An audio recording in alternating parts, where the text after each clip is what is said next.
The work of a pastor, Hebrews chapter 5. I want you to notice something that you haven't noticed in Hebrews chapter 5, verse 1. Are you ready? Yes. Okay, look at it. It says, every high priest, or what? Every senior pastor, or every serious pastor.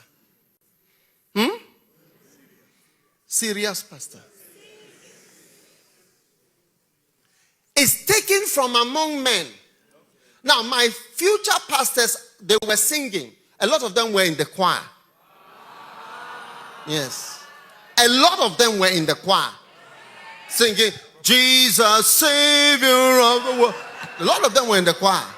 Because the pastor and the high priest is taken always from among the men. If you are looking for the next pastor, he is among us. He's not coming from anywhere. He is among us.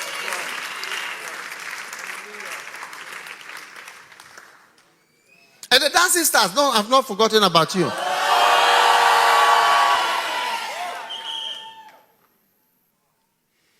Every high priest is taken from among men and is ordained for men. Watch this. In things pertaining to God, that he may offer both gifts and sacrifices for sins. You see, a priest is taken. His work is to offer sacrifices and gifts.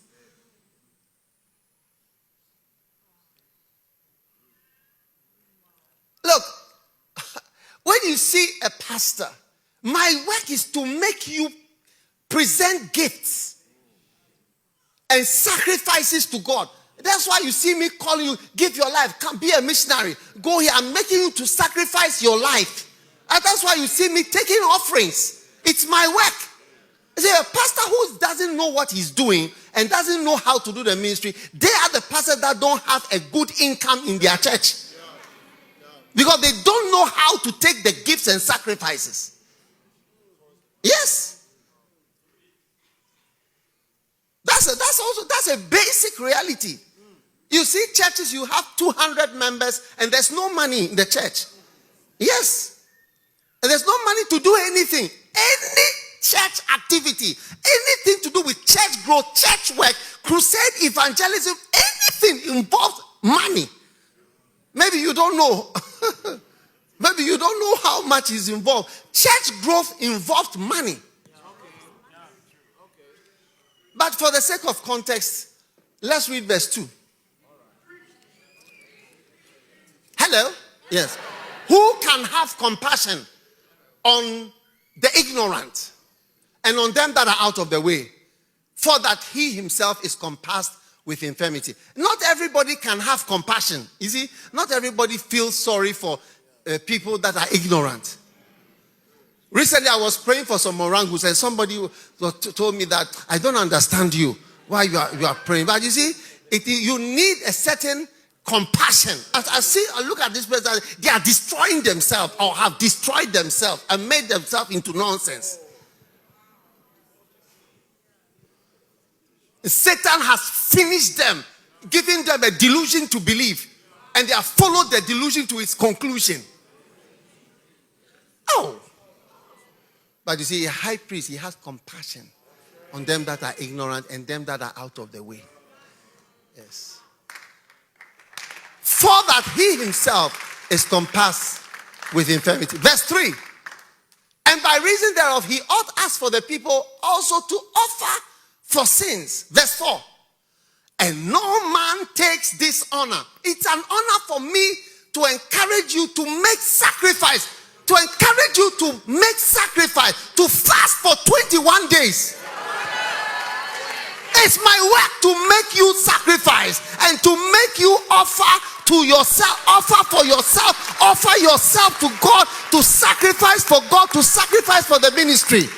It's my work and it's an honor. How you see people shying away from that honor? Sit down, please. I told you it's a short sermon. It's very short.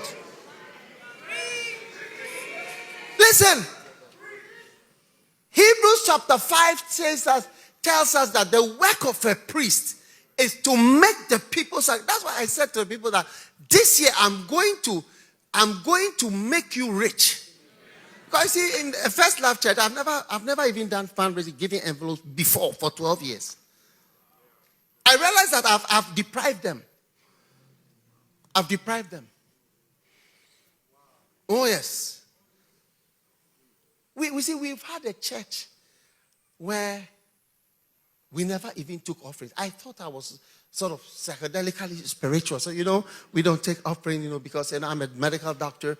And so, I don't earn money from collections and so on and so forth. Wow. A pastor rebuked me. He said, listen, you are destroying the people and you are not allowing the people to prosper.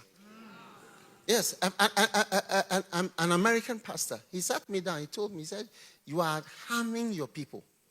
You are depriving them of giving. And all the blessings that are in the Bible. When we talk about giving, I'm talking about a God who cannot be seen. Who has a hand. He will take something and bring it to you.